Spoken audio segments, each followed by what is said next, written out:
Let's go. Hello students, in this video we are going to discuss the question number 4, 5 and 6. So हम यहाँ पर जो question number 6 है उसको homework के लिए रखने वाले हैं and the rest of 4 and 5 we will discuss today. Okay? So according to the process हम सबसे पहले question को read करेंगे, उसके बाद उसे समझेंगे और फिर हम उसे solve करेंगे. So Irfan bought a pair of trousers for rupees 420.75 and a t-shirt for rupees 190.25. How much more does the pair of trousers cost than the t-shirt? Okay, तो यहाँ पर जो question है कि Irfan bought a pair of trousers, trouser लेता है वो कितने रुपए का 420.75, ठीक है 75, एंड टी शर्ट जो लेता है वो लेता है 190.25 की. How much more does a pair of trousers cost than the t-shirt? तो टी शर्ट से ट्राउज़र की कॉस्ट कितनी ज़्यादा है, ये क्वेश्चन आपसे पूछ रहा है. आपको बताना है कि ट्राउज़र की जो कॉस्ट है वो टी शर्ट की कॉस्ट से कितना ज़्यादा है. मीन्स ज़्यादा है किसकी कॉस्ट, ट्राउज़र की कॉस्ट. ठीक है, अब पेयर ऑफ ट्राउज़र का मतलब है यहाँ पर दो ट्राउज़र की बात नहीं हो रही है, ट्राउज़र एक ही लिया गया है. पेयर यहाँ पर इसलिए लिखा है क्योंकि जब कोई चीज़ दो जैसे ये पैंट है तो ये पैंट में क्या है, दो कॉलम्स हैं हमारे दो लेग्स के लिए.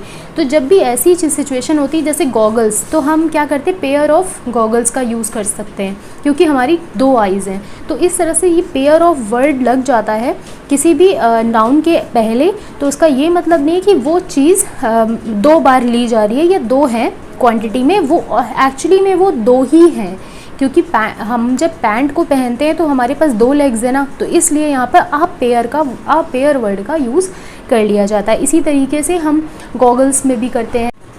सो नाउ अब हम इस क्वेश्चन को सॉल्व करेंगे. तो हमें ऑलरेडी क्वेश्चन ने बोल दिया है कि कितनी ज़्यादा है ट्राउज़र की cost as compare to the T shirt. तो हम क्या करेंगे, ज़्यादा वाली कॉस्ट से कम वाली कॉस्ट को क्या कर देंगे, माइनस.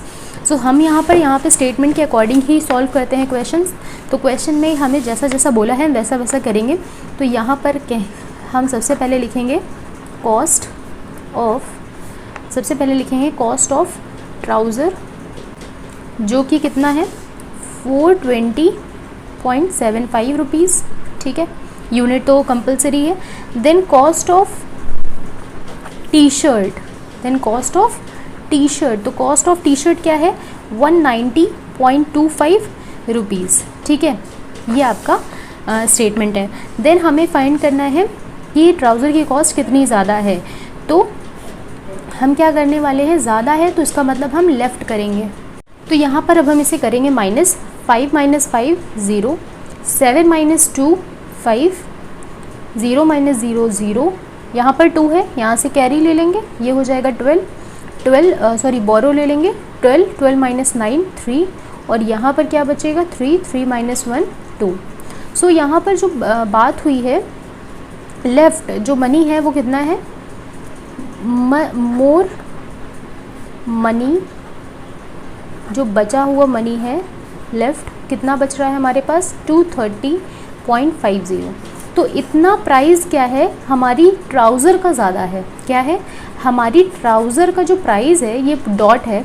ठीक है, तो इसमें कंफ्यूज मत होइएगा, 230.50. ठीक, तो हमारी जो ट्राउज़र है वो 230 रुपये क्या है, ज़्यादा है, मतलब महंगी है as compare to the T shirt. जब हम दो वैल्यूज़ को कंपेयर कर रहे होते हैं तो हम उसकी जो ज़्यादा की वैल्यू है वही फाइंड करते हैं. ठीक है, तो हमारी ट्राउज़र क्या है, महंगी है कितनी 230 रुपये, 230 रुपीज़ 50 पैसे महंगी है टी शर्ट के कंपैरिजन में, क्योंकि टी शर्ट की जो प्राइस है वो यहाँ पर कम है और ट्राउज़र का प्राइस ज़्यादा है. तो हमें क्या यहाँ पर फाइंड करना था, how much more does the pair of trouser cost then the T shirt, कितना ज़्यादा कॉस्ट है ट्राउज़र का as compare to T shirt. तो यहाँ पर हमने ये क्वेश्चन सॉल्व कर लिया है. अब हम क्या करने वाले हैं, अब हम इसका आंसर एक बार चेक ज़रूर करेंगे. हमने लास्ट में भी वीडियो में शेयर किया है कि आप क्वेश्चन को सॉल्व करने के बाद उसका आंसर ज़रूर चेक किया कीजिए. तो ये एक्सरसाइज 11.5 है. हम बैक टू द बुक जाएंगे, लास्ट पेज में हमें आंसर की, यहाँ पर हमारे पास आंसर्स हैं. ठीक है, 11.5 का क्वेश्चन नंबर 4 जो है वो आ रहा है 611. अच्छा, और हमारा आंसर क्या आ रहा है 230.50। ये क्यों वेरी कर रहा है, अब हम ये भी चेक करेंगे क्यों, क्योंकि हमारा आंसर गलत है, मैच नहीं कर रहा है आंसर शीट से। उसका रीज़न ये है क्योंकि यहाँ पर क्वेश्चन में बोला है हाउ मच मोर, तो मच मोर जो ये वर्ड है ना, मच मोर, इसका मतलब है कितना ज़्यादा है, कितना अधिक है, ठीक है। Does the pair of trouser, तो ट्राउज़र की कॉस्ट कितनी ज़्यादा है, कॉस्ट देन का मतलब है कंपेयर किया जा रहा है। देन एक वर्ड है इंग्लिश का जो आपका ग्रामर का वर्ड है, तो देन का मतलब होता है कंपैरिजन। जब भी हम दो चीज़ों में कंपेयर, तुलना करते हैं, तो कंपेयर कर रहे हैं, इसलिए यहाँ पर हमने देन वर्ड का यूज़ किया है। और देन द टी शर्ट से, तो यहाँ पर हमें कंपेयर करना है, तो हम यहाँ पर क्या करेंगे माइनस। अगर हमसे ऑल टुगेदर, टोटल ऐसे वर्ड्स का यूज़ करते क्वेश्चन में, तब हम इनको क्या करते ऐड।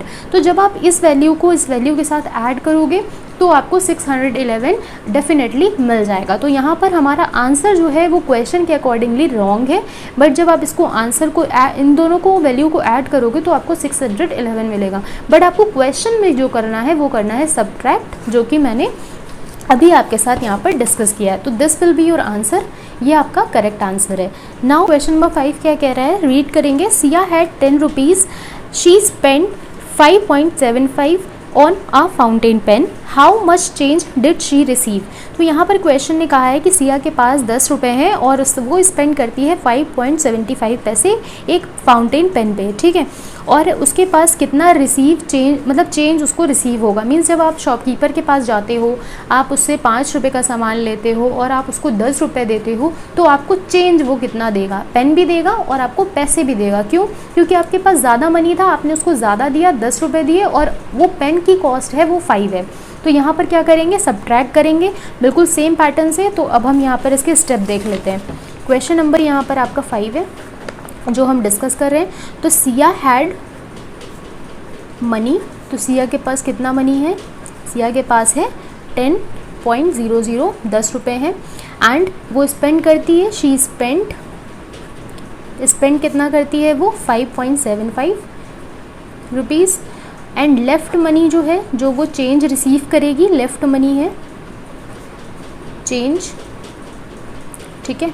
वो आप यहाँ पे सेंटेंस कुछ भी बना सकते हो, मैं आपको जैसे भी समझा रही हूँ ये आपको समझ में आना चाहिए, इसलिए मैं समझा रही हूँ। आप सेंटेंस, ये जो आप स्टेटमेंट्स बनाते हो वो आप अपने अकॉर्डिंग ईजीली बना सकते हो, ठीक है।